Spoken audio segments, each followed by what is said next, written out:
तो चलिए दोस्तों हम लोग यहाँ से क्या करते हैं अपना स्टार्ट करते हैं। दोस्तों मैंने यहीं से ये देख करके रखा था कि हमारे पास में जो क्या चल रहा है दोस्तों, दूसरा जो टॉपिक हमारे पास में चल रहा है, इसको ध्यान से दोस्तों आप लोग यहीं पे क्या करना देखते रहना। दोस्तों कह रहा है कि देखो, विश्व का भूगोल अगर आप लोगों के सामने यहाँ पर पढ़ा जाएगा दोस्तों, विश्व के भूगोल की अगर आप लोगों से क्या करता है ये बात करेंगे कि विश्व का भूगोल हमारे पास में दो टॉपिक में बांट करके क्या होता है पढ़ा जाता है। पहला टॉपिक दोस्तों हमारे पास में भौतिक भूगोल पढ़ेंगे। ध्यान से क्या पढ़ेंगे दोस्तों, भौतिक भूगोल के अंतर्गत हम लोग यहाँ से पढ़ते हैं। एक तो हमारे पास में क्या निकला भौतिक भूगोल, और दूसरा जो हम लोगों के पास में निकलता है ये मानव भूगोल के अंतर्गत आने वाला टॉपिक होता है। किसके अंतर्गत होगा, ये मानव भूगोल के अंतर्गत दोस्तों आने वाले क्या होते हैं टॉपिक होते हैं। अच्छा, ये जो मानव भूगोल के अंतर्गत हमारे पास में क्या होगा आने वाला टॉपिक होगा, इस मानव भूगोल को हम लोग क्या करेंगे अच्छे तरीके से, गलत तरीके से, शानदार तरीके से हम लोग यहाँ से क्या करते हैं देख करके चलेंगे। दोस्तों इस मानव भूगोल को आप लोग थोड़ा यहाँ से अच्छे देखो, करें कि देखो जो भौतिक भूगोल होता है ये किसकी किसके विषय में पढ़ना पड़ता है, मतलब पृथ्वी पर उपस्थित भौतिक चीजें। हाँ, पृथ्वी पर उपस्थित जो भौतिक चीजें हैं उसका हम लोग यहाँ पर क्या करते हैं अध्ययन करते हैं। जैसे कि पृथ्वी पर जो हमारे पास में मृदा समस्या होती है, जैसे मिट्टी होती है, पृथ्वी के अलग अलग भागों में मिट्टियां अलग अलग प्रकार की पाई जाती हैं। तो जो मिट्टी अलग अलग प्रकार की पाई जाती है वहां पर उपजाऊ क्षेत्र क्या होते हैं अलग अलग होते हैं। तो कहाँ पर कैसी फसल होती है, कैसी उपजाऊ होती है, एक तो हमारे पास में मृदा भूगोल हो जाता है, इसे हम लोग क्या बोल सकते हैं, मृदा भूगोल हो सकता है। तो जो हमारे पास में ये आएगा दोस्तों इसे हम लोग बोलते हैं मृदा भूगोल बोला जाता है। तो हमारे पास में इसके अंतर्गत जो हमारा पहला टॉपिक आएगा इसे हम लोग बोलेंगे मृदा भूगोल। दोस्तों ऊपर नीचे यहाँ से कुछ भी हो सकता है, इसे क्या पढ़ेंगे दोस्तों, मृदा भूगोल के अंतर्गत पढ़ेंगे। अच्छा, हमने कहा जो पृथ्वी पर अलग अलग क्या है देश हैं, सभी के किसी के क्षेत्रफल बड़ा, किसी के क्षेत्रफल छोटा, किसी के क्षेत्रफल बड़ा, किसी के क्षेत्रफल छोटा, तो इनका माप जो कुछ हो सकता है कि नहीं हो सकता है।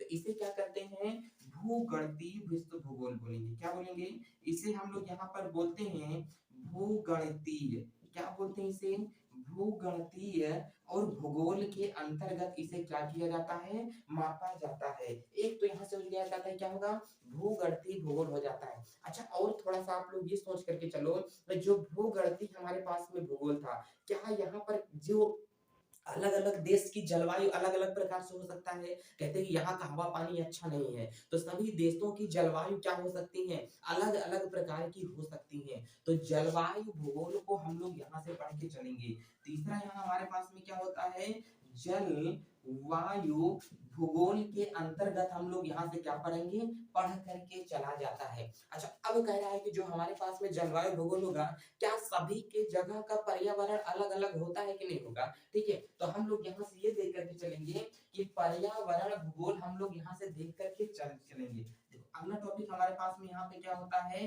पर्यावरणीय, क्या होता है, पर्यावरण, और उसके बाद में यहाँ से हम लोग क्या देख करके चलेंगे, भूगोल का टॉपिक देख के चलेंगे। और जो एक दो टॉपिक हमारे पास में देखेंगे एक्स्ट्रा ढूंढने पे क्या मिलता है, वो टॉपिक हम लोग यहीं से क्या करेंगे इसमें डिस्कस कर लेंगे। और क्या है कि विश्व भूगोल में जो दूसरा टॉपिक हमारे पास आएगा, मानव भूगोल। अच्छा, आप लोग ये थोड़ा सोच करके बताओ कि पृथ्वी पर मानव के विषय में जितने पूरे विश्व में मानव उपस्थित हैं, इनका क्या अलग अलग संस्कृति होगी कि नहीं होगी। ठीक है, इनकी अलग अलग क्या होगी, कल्चर होगी, इनका अलग अलग संस्कृति होता है। इसलिए मानव भूगोल में जो पहला हम लोग पढ़ करके चलेंगे इसे क्या कहेंगे, संस्कृति भूगोल कहा जाता है। क्या देख के चलेंगे, इसे संस्कृति भूगोल के अंतर्गत बाबू यहाँ से पढ़ा जाता है। तो क्या होगा, संस्कृति भूगोल यहाँ से पढ़ के चलेंगे। अच्छा, दूसरा जो हमारे पास में यहाँ पर आता है, तो कह रहा है कि देखो संस्कृति भूगोल, देखो एक इसमें हमने कहा मृदा भूगोल मैंने लिखा ना। अच्छा, संस्कृति भूगोल जो हमारे पास में यहीं से पूरा का पूरा क्या होता है आ जाता है। तो बताओ कि जितने क्षेत्र यहाँ पर हमारे क्या है बसे हुए हैं, ठीक है, जो संस्कृतियां अलग अलग देशों में अलग अलग प्रकार की हैं, तो अलग अलग देशों में जनसंख्या भी तो अलग अलग प्रकार की होगी ना।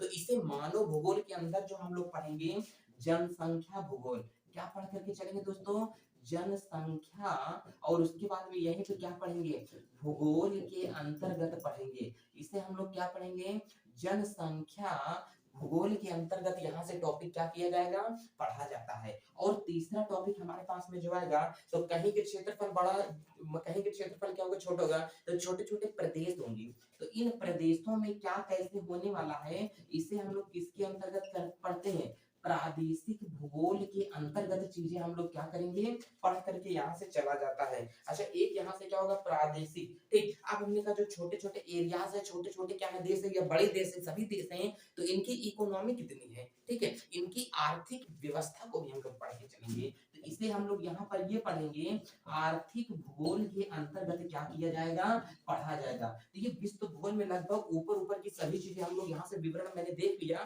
फिर गहनता से जो चीजें चलेंगी उसको टॉपिक में भी हम लोग क्या करेंगे, कवर कर लेंगे, ठीक है। तो इसका मतलब जो विश्व भूगोल बाबू यहीं से पढ़ा जाता है, ये विश्व भूगोल केवल दो भागों में यहाँ से पाठ करके क्या होगा, पढ़ा जाएगा। अच्छा, वन्य जीव जो हमारे पास में होते हैं, ठीक है, तो हमने कहा इसमें हम लोग थोड़ा यहीं से देख लेते हैं, वन्य जीव को हम लोग इसमें पढ़ेंगे, ठीक है, कि वन्य जीव मतलब कहाँ कहाँ पे जीव क्या है, कहाँ कहाँ पर क्या होगा, चिड़ियाघर जैसे क्या है, कहाँ पर क्या पाए जाते हैं, ठीक है। तो ये सारी चीजें हम लोग उसमें क्या करेंगे, देख के चलेंगे। देखो दो चीजें मैंने बांटा, क्या होगा, भौतिक भूगोल और मानव भूगोल के अंदर दो टॉपिक हमारे पास में आएंगे। एक तो हमारे पास में भौतिक भूगोल, दूसरा हमारे पास में क्या होता है, मानव भूगोल के अंतर्गत टॉपिक क्या होगा, पढ़ा जाएगा। समझ में आया कि नहीं आया? तो देखो दोस्तों, अब हम लोग इसके आगे यहाँ से क्या करते हैं, टॉपिक लेकर के चलते हैं। आप लोग क्या करो, इसको ठीक तरीके से देख लें। अब हम लोग दोस्तों यहीं से क्या करते हैं, इसे मैं थोड़ा सा इरेज करता हूँ और एक छोटा सा मैं यहीं से टॉपिक उठाता हूँ कि अब हमारे पास में क्या होगा। दोस्तों बहुत ज्यादा हम लोगों से क्या किया जाता है, ये चीजें पूछ ली जाती हैं कहीं ना कहीं से कि बताओ भारत की खोज किसने किया था। अच्छा, आप ध्यान से देख करके चलना कि भारत की खोज किसने किया था। तो आप लोगों को ये पता है कि भारत की खोज किसने किया था। ये जो हमारे पास में दोस्तों क्या है, हमारे पास में भारत होता है। दोस्तों आप लोगों को ये पता है ना कि पूरा का पूरा अगर मैं भारत का नक्शा मैं बनाता हूँ, अगर मैं यहीं पे क्या करूंगा, भारत का नक्शा पूरा का पूरा मैं यहाँ पर बना करके रख दूंगा, तो आप लोग नेक्स्ट वीडियो जाकर के देख सकते हो। नेक्स्ट वीडियो क्या, बहुत ही ज्यादा मैंने भारत की मैपिंग आप लोगों को पढ़ा करके रखा है पूरा का पूरा, तो उसे आप लोग क्या करना, ठीक तरीके से देखना। यहाँ से दोस्तों मैंने पूरा भारत का नक्शा यहाँ से बना करके मैंने क्या कर दिया, छोड़ दिया। देखो अब पूरा अगर मैं यहीं से भारत बना के रखा हूँ, तो हमने कहा यही साइड में क्या पड़ता था, पुर्तगाल पड़ता था, ठीक है। तो पुर्तगाल से ये इधर साइड में, ठीक है, ये जो पड़ता था पुर्तगाल पड़ता था, पुर्तगाल से मसाला लाने के लिए बंगाली तट पर यहाँ पर क्या हुआ था, आया था।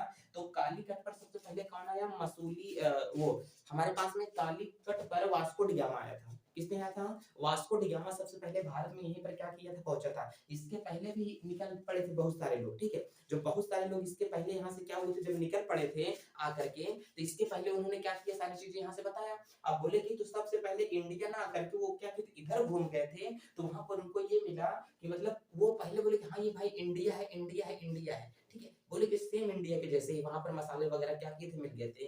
तो जब भारत में जब खोज हो गई, फालतू में वहां पर चले गए, तो मतलब वेस्ट में किसी देश में चले गए, हालांकि वहां पर चीजें मिली, तो बोले कि मैंने इंडिया को खोज लिया, मतलब वेस्ट में खोजा गया इंडिया, इसलिए से क्या कह दिया गया, वेस्ट इंडीज कह दिया गया, ठीक है। और यहाँ पर ये जो 60 दिन की यात्रा के बाद में वास्को डी गामा जो यहाँ पर पहुंचा कालीकट पर, इसने तब जाकर के इसे कहा गया कि ये भारत पहुंचाया, इसीलिए वास्को डी गामा को ही बोला जाता है कि इसने भारत की खोज की थी। अब भारत ऐसा नहीं कि भारत कहीं गुम हो गया था, भारत की खोज था, एक मार्ग की खोज यहाँ से किया गया था। तो आप लोगों को ये बोलना चाहिए कि पुर्तगाल से जो सबसे पहले यात्री आए हुए थे, उन्होंने भारत की खोज में सबसे पहले किसने किया था, तो भारत की खोज जो सबसे पहले की गई थी वो किसने किया था, तो सबसे पहले पुर्तगाल ने ही क्या किया था दोस्तों, किया था। चलते हैं दोस्तों, अब हम लोग यहीं से क्या करेंगे, 1 मिनट लाइन पे रहना।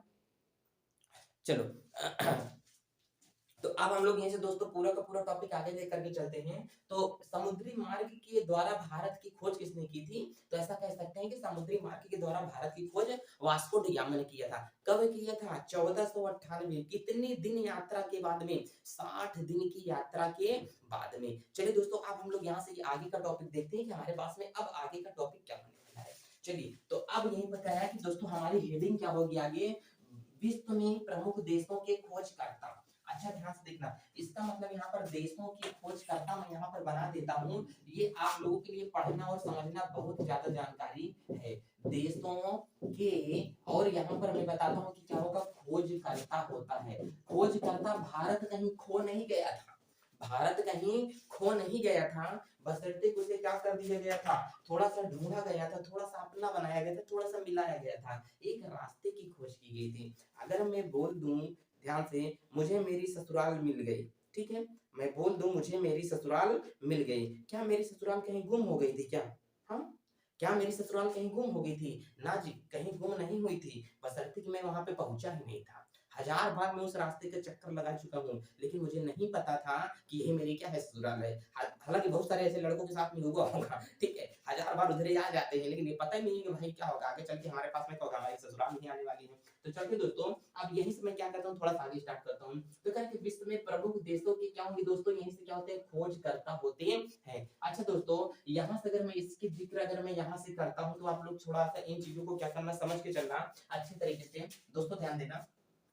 तो कह रहे कि सबसे पहले एक नंबर पे मैं यहाँ पर जो टॉपिक उठाता हूँ, ये भारत की खोज किसने किया था। तो मैंने कहा भारत की खोज 1498 में किसने किया था, वास्को डी गामा। किसने किया था, वास्को डी गामा ने किया था। ध्यान से देखना, वास्को डी गामा ने किया था भारत की खोज। सबसे पहले जो किया था जिस बंदे ने, उसका नाम क्या है दोस्तों, तो सबसे पहले जिसने किया उसका नाम क्या होता है, वास्को डी गामा होता है। अच्छा अब आप लोग देखिए, तो इसका मतलब मैंने दोस्तों यही से ये बता दिया कि सबसे पहले जो हमारे पास में भारत की खोज किया था वो किसने किया था, वास्को डी गामा ने ही क्या किया था, भारत की खोज किया था। भारत की खोज 1498 में किसने किया था, वास्को डी गामा ने किया था। अगर अब यहीं से हमारे पास में आएगा दोस्तों कि सबसे पहले जो चीन की खोज किसने की थी, ध्यान देखना, चाइना जिसे आप लोग कहते हो, जी हाँ वेरी गुड, चाइना, चीना मैंने लिख दिया,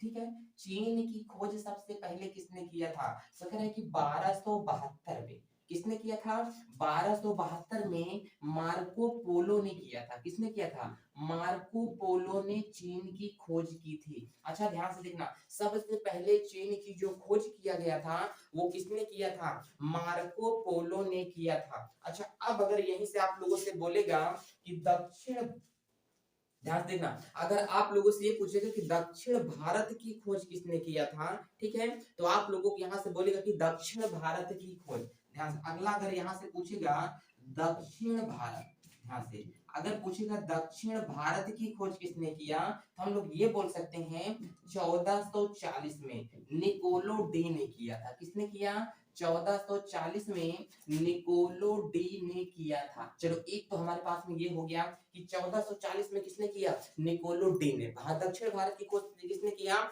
1440 में निकोलो डी ने किया था, ठीक है। अगर अब हम लोगों से यहाँ से पूछेगा कि जापान की खोज किसने किया था, अगर हम लोग यहाँ से देखेंगे जापान की खोज किसने किया था, तो 1549 में किसने किया था, 1549 में किया था, ठीक है। 1549 में किसने किया था, फ्रांसिस्को ने किया था। किसने किया था, फ्रांसिस्को, फ्रांसिस्को, गलत लिख रहा हूँ, फ्रांसिस्को ने किया था, ठीक है, फ्रांसिस्को ने किया था। अगर आप लोगों से पूछेगा किसने किया था, फ्रांसिस्को ने किया था। इनके नाम के पहले सेंट लगा दिया जाता है, कई कई लोग फ्रांसिस भी बोलते हैं और कई कई किताबें फ्रांसिस्को भी बोलती हैं, ठीक। तो ये बातें आप लोग ध्यान देना, इसे क्या बोलते हैं, फ्रांसिस भी बोलते हैं, सेंट फ्रांसिस या सेंट फ्रांसिस्को भी बोला जाता है। कहीं कहीं पर अलग अलग किताबें होती हैं, तो आप लोग यहाँ से ऑप्शन के हिसाब से हम लोग यहाँ पर क्या करते हैं, मार लेते हैं, ठीक है। अगर आप हम लोग यहाँ से पूछ, देखो इतने देशों के नाम अगर हम लोग यहाँ से याद करके रखे रहते हैं, हालांकि यहाँ तो बहुत सारे, लेकिन हम लोगों को ज्यादातर इंपॉर्टेंट हमारे पास में यही होते हैं। तो भारत की यहाँ पे खोज करता सबसे पहले किसने किया था, भारत की खोज किसने किया, 1498 में। किसने में 1498 में सबसे पहले किसने किया था, मार्को पोलो ने किया था।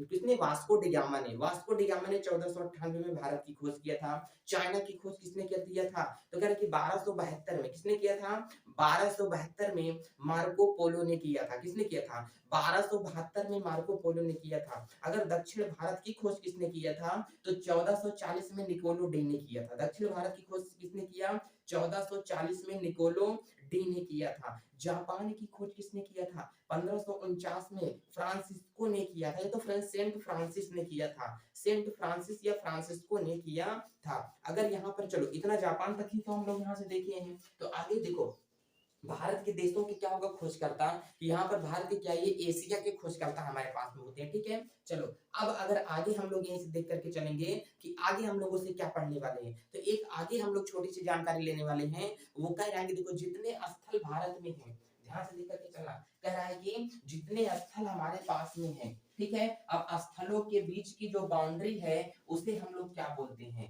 मतलब ये सीमा रेखा, विभिन्न देशों की सीमा रेखा, देशों को विभाजित करने वाली सीमा रेखाएं क्या होती है। चलो ध्यान से देखना, अगर मैंने कहा मान लेता हूं एक यहीं से हमारे पास में क्या होगा, राम होगा, और यहीं पर मैंने कहा एक श्यामनी होगी। ठीक है, अगर मैंने कहा ये राम होगा और यहीं से ये क्या होती है, श्यामनी होती है। देखो अब हमने कहा राम है और ये श्यामनी है, अब ये दोनों आपस में क्या करते हैं, खेत का बंटवारा करते हैं। इसका खेत क्या होगा, ये होगा, और इसका खेत यहीं से क्या होगा, दूसरा होगा। अब ये कहते हैं कि पहले तो इन दोनों का खेत क्या होता है, मिला हुआ था। ध्यान से, ये दोनों भाई हैं, इन दोनों भाई का खेत क्या है, मिले में था। ठीक है, मिल करके इन लोगों का खेत है। माँ बाप के मरने के बाद में खेत कहीं से क्या होता है, डिवाइडेशन हो जाता है। इसका मतलब अभी तक तो केवल एक ही जमीन थी, एक जमीन कितने भागों में बढ़ गई, दो भागों में बढ़ गई। दो भागों को विभाजित करने वाली जो रेखा है इसे क्या कहा जाता है, डांड कहते हैं। गांव में ना इसे क्या कहते हैं, डांड कहा जाता है,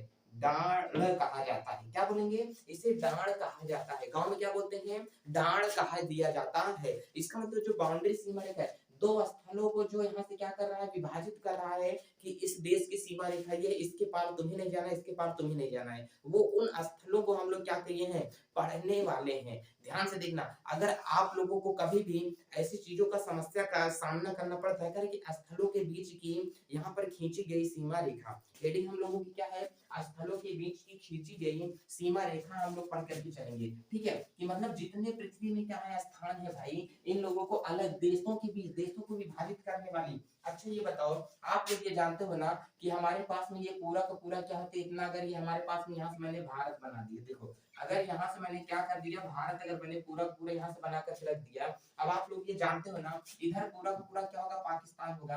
अब हमने कहा भारत और पाकिस्तान को अलग करने वाली यही तो हमारे पास में एक रेखा है, भारत और पाकिस्तान को अलग करने वाली यही तो हमारे पास में रेखा है। इस रेखा का नाम क्या है, क्या होगा, इस रेखा का नाम क्या होता है। इसी प्रकार से मैं आपको रेखाएं बता रहा हूँ कि दो देशों को विभाजित करने वाली जो रेखाएं हैं उनका स्पेशल में नाम क्या होते हैं। दोस्तों आप लोगों से नाम क्या होते हैं, बहुत ज्यादा पूछे जाते हैं। चलो अब हम लोग यहाँ से पूछते हैं कि और हमारे पास में स्पेशल में कौन कौन सी रेखाएं हैं और कौन कौन सी रेखाएं नहीं है। इन रेखाओं को दोस्तों हम लोग क्या करते हैं, विस्तृत अध्ययन करने वाले हैं। ठीक है, तो चलते हैं देरी ना करते हुए यहाँ से हम लोग स्टार्ट करते हैं। अगर कह रहा है कि हेडिंग हमारे पास में क्या होने वाली है, ध्यान से देखना, तो हेडिंग देखो कह रहा है कि विभिन्न देशों को विभाजित करने वाली, विभिन्न स्थलों को विभाजित करने वाली क्या होगी, सरल रेखा। देखो कह रहा है कि देखो स्थलों को, ध्यान से देखना दोस्तों एकदम गजब तरीके से, स्थलों को विभाजित करने वाली, कह रहा है कि स्थलों को विभाजित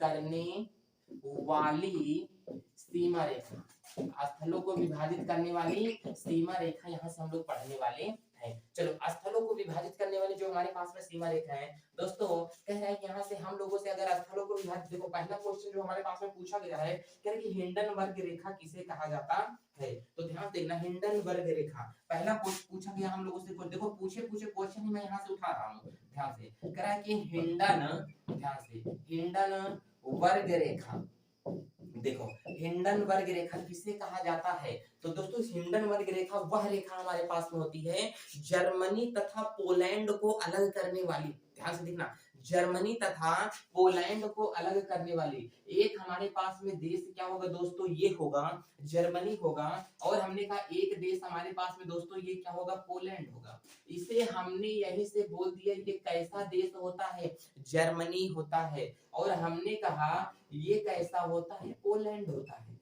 ये क्या होगा, जर्मनी होगा, ये क्या होगा, पोलैंड होगा। इन देशों को अलग करने वाली एक सीमा रेखा, इस सीमा रेखा का नाम क्या हो जाता है, इस सीमा रेखा का नाम क्या हो जाता है, हिंडनबर्ग रेखा हो जाता है। इसका नाम क्या होगा, हिंडनबर्ग रेखा हो जाता है। तो ध्यान देखना, जर्मनी तथा पोलैंड को हिंडनबर्ग रेखा, ध्यान से देखा, जर्मनी पोलैंड, ध्यान से क्या बोलेंगे, जर्मनी पोलैंड।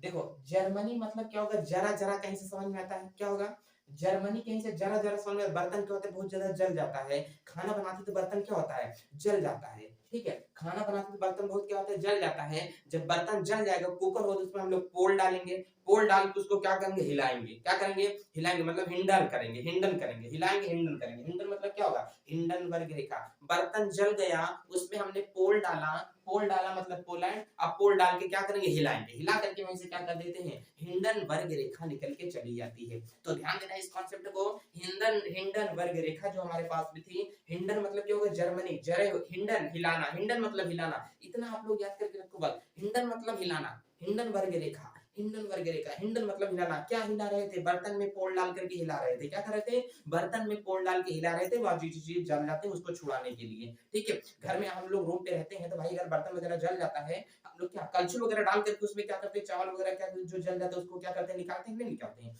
जली चीज डाल करके हिलाते ही है ना। तो इसका मतलब क्या, हिंडन मतलब है तो हिलाना। आप लोगों को याद आना चाहिए बस। हिंडन वर्ग रेखा किसके किसके बीच है, हिंडन मतलब हिलाया था जर्मनी में। कहां पे, जर्मनी में। जर्मनी और पोलैंड को अलग करने वाली जो सीमा रेखाएं होती हैं उसे हिंडन वर्ग रेखा के नाम से जाना जाता है। तो क्या इतना आप लोगों को यहीं से समझ में आ रहा है, ध्यान से देखना, क्या ये बातें आप लोगों को समझ में आ रही हैं कि अब हमारे पास में क्या होगा। अगला हम लोगों से दोस्तों यहीं से पूछा होगा, ये मैं पूछा हुआ क्वेश्चन ये आप लोगों से उठा रहा हूँ। कह रहा है कि मैनरहीन रेखा क्या होती है। ध्यान से देख के चलना, मैनरहीन रेखा हमारे पास में क्या होती है। कह कि मैनरहीन रेखा, देखो इसको मैं यहीं से क्या करता हूँ, हटाता हूँ। दूसरा क्वेश्चन जो हमारे पास में पूछा गया है, ध्यान से देख ले, यहीं से मैं क्वेश्चन इसको उठा रही हूँ, मैनरहीन रेखा। देखो दूसरा हमारा टॉपिक होगा आज का मैनरहीन रेखा, मैनरहीन रेखा। अच्छा, मैनरहीन रेखा क्या होती है। तो दोस्तों ये जो मैनरहीन रेखा, अगर हम लोगों से यही से बात करेगा कि मैनरहीन रेखा, तो मैनरहीन रेखा जो हमारे पास में होती है, ये सोवियत संघ जो पहले रूस हुआ करता था। ध्यान से देखना, कह रहा है कि पहले सोवियत संघ रूस हुआ करता था। तो हमने कहा देखो, जब सोवियत संघ रूस उनका ग्रुप था तब इसे सोवियत संघ रूस कहा जाता था, और यहीं से हम लोग इसे बोला करते थे, ये जो हमारे पास में था। चलो अब हमने कहा इसे तो हम लोग यहाँ से बोल के चल सकते हैं, क्या होगा, सोवियत, क्या बोलेंगे इसे, सोवियत संघ। और यहाँ से क्या होगा हमारे पास में, रूस होता है, इसे क्या बोलेंगे, सोवियत संघ रूस। और इसके बाद में यहीं पर हमारे पास में क्या आने वाला है, फिनलैंड आएगा। ध्यान से देखिए चलना, सोवियत संघ रूस तथा फिनलैंड को अलग करने वाली जो रेखाएं होती हैं, बिल्कुल सही, क्या सोवियत संघ रूस तथा फिनलैंड को अलग करने वाली जो रेखाएं होती हैं उसे हम लोग क्या बोलते हैं। ध्यान से देखना, उसे हम लोग क्या बोलेंगे, इसका मतलब यहाँ पर हम लोग क्या लिख देते हैं, फिनलैंड लिख दिया जाता है। सोवियत संघ रूस तथा फिनलैंड को अलग करने वाली रेखा को क्या कहते हैं, मैनरहीन रेखा कहा जाता है। इसे क्या कहा जाता था, मैनरहीन रेखा कहा जाता था। क्या ये बातें आप लोगों की समझ में आई। तो मैनरहीन जो हमारे पास में रेखा होती है, ये सोवियत संघ रूस, क्या होता है, सोवियत संघ रूस, फिनलैंड, फिनलैंड, फिनलैंड कैसा आ रहा है, फिनलैंड हेलीकॉप्टर पे बैठे हैं, लैंड कर रहा है, बार बार जैसे हेलीकॉप्टर पे बैठे हैं लैंड कर जा रहा है। ठीक है, जैसे बैठे हेलीकॉप्टर पे लैंड कर जा रहा है, तो तुमको बहुत ज्यादा गुस्सा आ जाती है। क्या आ जाती है, गुस्सा। बोलते हो हेलीकॉप्टर को मैनर नहीं है क्या, क्या नहीं है, हेलीकॉप्टर को मैनर नहीं है क्या। ठीक है, फिनलैंड पे आ गया, ठीक है, हेलीकॉप्टर को मैनर नहीं है क्या, फिर कहां पे आ जाता है, तो कह रहा है कि हेलीकॉप्टर को मैनर नहीं है, फिनलैंड पे आ जाता है, लैंड कर जाता है। और हमें तो जाना था रूस में, कहां जाना था, रूस में जाना है अपने संघ के साथ में। ठीक है, तो मैनर नहीं था, हेलीकॉप्टर को फिनलैंड कर गया, तुम्हें रूस में जाना था। ठीक है, तो बार बार वो रूस में हेलीकॉप्टर क्या कर रहा था, लैंड कर रहा था तुमको। ठीक है, और वहीं पर तुमको कहीं जाना था तो तुम लोग क्या कर रहे थे, लैंड नहीं कर पा रहे थे। चलिए इतनी बातें यहाँ से समझ में आती है, मैनरहीन रेखा। अच्छा, जो इसके पहले मैंने आप लोगों को बताया उसको जल्दी से बताओ, कौन सी मैंने बता दिया था, मैंने कहा, मैंने क्या बताया था आप लोगों को, क्या हिंडन वर्ग रेखा जो हम लोगों के पास में थी। ठीक है, क्या बोला था मैंने, हिंडन वर्ग रेखा। तो हिंडन वर्ग रेखा किसके और किसके बीच में थी दोस्तों, तो जो हिंडन वर्ग हमारे पास में रेखा थी, ये मैंने हिंडन वर्ग रेखा, मैंने कहा कि क्या जर्मनी में डाल करके मैंने क्या किया था, हिलाया था। ठीक है, ठीक है, मैंने जर्मनी में डाल कर क्या डाल करके, पोल डाल करके हिलाया था। तो जर्मनी और पोलैंड को अलग करने वाली रेखाओं को क्या बोलते हैं, हिंडन वर्ग रेखा बोलते हैं। अब करें कि मैनर नहीं था हेलीकॉप्टर को फिनलैंड कर गया, कहां, रूस में, मैनर नहीं था हेलीकॉप्टर को फिनलैंड कर गया रूस में। मैनर नहीं था हेलीकॉप्टर को फिनलैंड कर गया रूस पे। इतनी बात बराबर है। तो ये दूसरा हमारे पास में खत्म हो जाता है यहीं से। ठीक है, अगर यहीं से आप लोगों से तीसरा क्वेश्चन यहाँ से पूछेगा कि अगला हमारे पास में क्या यहाँ से होने वाला है। चलिए अब हम लोग यहीं से देखते हैं कि अब हमारे पास में तीसरा वहां पर क्या पूछा था। ध्यान से देखना दोस्तों, अगली रेखा हमारे पास में कौन सी, जितना हम लोगों से पूछा है सब की रेखा में ज्यादातर जिक्र कर देता हूँ आप लोगों से। मैगी नॉट रेखा क्या होती है, ध्यान से देखना। आप लोगों से क्या बोलेगा, मैगी नॉट रेखा क्या होती है। अगर आप लोगों से कोई पूछेगा मैगी नॉट रेखा क्या होती है, मैगी नॉट रेखा किसे कहा जाता है, तो मैगी नॉट रेखा हमारे पास में होती क्या है भाई। देखो एक तो हमारे पास में स्थल ये होगा, इन दो स्थलों को, एक स्थल हमारे पास में क्या होगा, ये होगा। इसका मतलब ये वाला जो होगा इसे फ्रांस कहते हैं, और ये वाला जो होगा इसे जर्मनी कहते हैं। क्या कहते हैं, जर्मनी कहते हैं। मैगी नॉट रेखा, इसका मतलब फ्रांस तथा जर्मनी को अलग करने वाली, फ्रांस तथा जर्मनी को अलग करने वाली जो रेखा होती है, फ्रांस तथा जर्मनी को अलग करने वाली जो रेखा होती है, इस रेखा का नाम क्या होता है बाबू, इस रेखा का नाम हम लोग यहाँ से हर कंडीशन में बोल के चलेंगे कि इस रेखा जो होती है हमारे पास में, ये एक ऐसी रेखा होती है जिसे हम लोग क्या कहते हैं, मैगी नॉट रेखा कहा जाता है। ठीक है, तुमने क्या किया था, जर्मनी में तुम गए थे।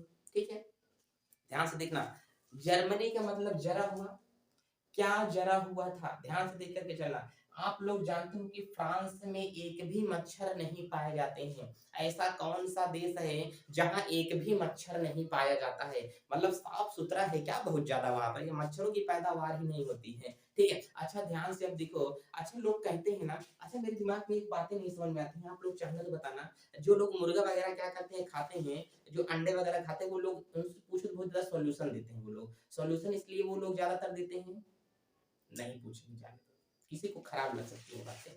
ठीक, चलो इसका मतलब यहाँ से क्या हो जाता है, तो फ्रांस में जर्मनी में, इसका मतलब जर्मन में, ध्यान से देख करके चलना आप लोग। मैंने कहा मैगी नॉट, ध्यान देखना, फ्रांस में जितने भी मच्छर हैं सब जरे हुए हैं। जरे इसलिए हैं कि चूंकि सभी मैगी खाते हैं, क्या करते हैं, मैगी खाते हैं। मैगी मैंने बनाया, बर्तन जल गया था, कहां पर, फ्रांस में। ऐसा ये वाला ज्यादा बेस्ट रहेगा ना, मैंने मैगी बना दिया था, मैगी नहीं बनाया जर्मनी में, कहां पर बैठे थे, फ्रांस में, मैगी नहीं बनाया।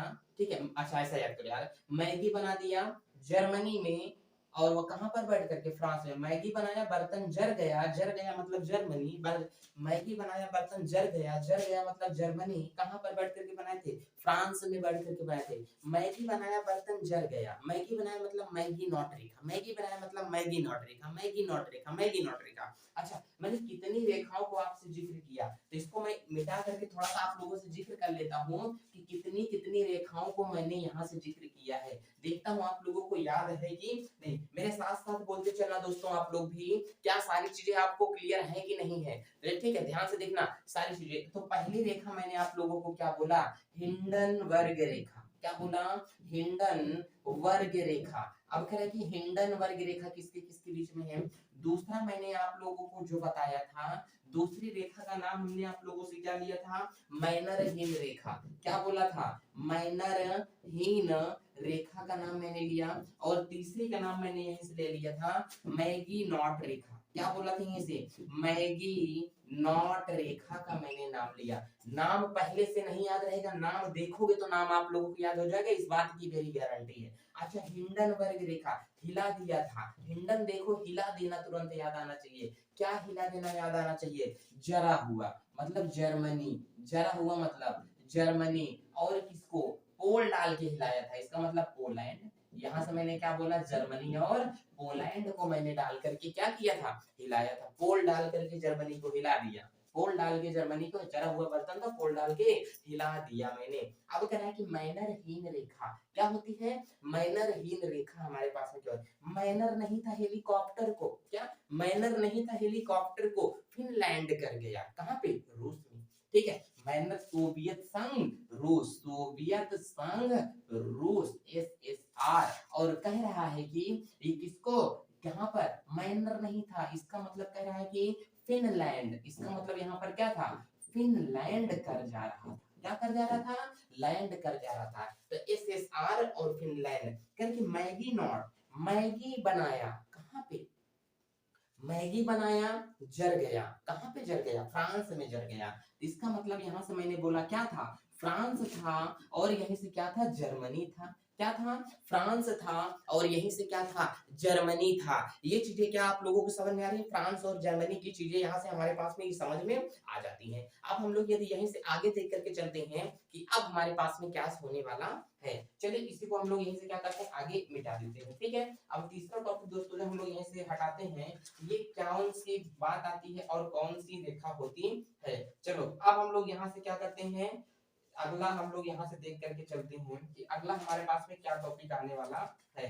तो दोस्तों अगर कभी भी आप लोगों से ये पूछेगा कि एक रेखा हमारे पास होती है मैक-मोहन रेखा जिसे नाम से जाना जाता है, अगर आप लोगों से पूछा है कि मैक-मोहन रेखा हमारे पास में क्या होती है, तो ध्यान से देख करके चलना दोस्तों, मैक-मोहन रेखा हमारे पास में क्या होगी। अच्छा मैक-मोहन तो बहुत ज्यादा होती है, कुछ बच्चों को पता भी होगा, एकदम इजी है, चिल्लर से क्वेश्चन है, चिंदी से चुन्नू से एकदम क्वेश्चन है। ठीक है, कितना हो गया, अच्छा ज्यादा टाइम हो गया, 30 मिनट का वीडियो बन गया है दोस्तों। आज के लिए बस इतना ही करता हूँ, बाकी का सिलेबस मैं नेक्स्ट टॉपिक में आप लोगों को लेकर चलता हूँ। तब तक के लिए वीडियो को शेयर करें, बने रहे वीडियो के एकदम झकास तरीके से। जय भारत।